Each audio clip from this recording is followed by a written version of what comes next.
Friends, আজ তোমাদের সাথে কুলের আচারের রেসিপি শেয়ার করতে চলেছি। প্রথমে কুলগুলো ধুয়ে হালকা একটু রোদে নিলাম শুকিয়ে।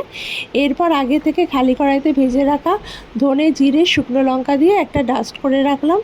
এরপর কড়াইতে একটু সর্ষের তেল দিলাম, আর সর্ষের তেলটা গরম হলে কিন্তু একে একে তেজপাতা, গোটা শুকনো লঙ্কা আর একটু পাঁচফোড়ন দিয়ে নিলাম।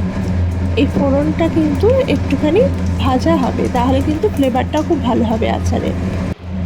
এরপর আস্তে আস্তে কুলগুলো দিয়ে দিলাম। খেয়াল রাখতে হবে কুল দেওয়ার সময় যেন গ্যাসের ফ্লেমটা লো থাকে, নাহলে কুলগুলো কিন্তু তলা থেকে একটু পুড়ে পুড়ে যাবে।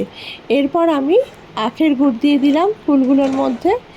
এরপর কিন্তু ভালো করে মিশিয়ে নিতে হবে এই গুড় আর কুলটা। যত মেশানো যাবে আচারের স্বাদ কিন্তু ততই বাড়বে। এরপর আমি যে গুঁড়ো মশলাগুলো করেছিলাম সেগুলো ছড়িয়ে দিলাম আচারের ওপরে। এরপর ঠান্ডা হলে আমি একটি কাচের জারের মধ্যে ভরে রাখলাম। তো আজকের মতো এখানেই শেষ করলাম।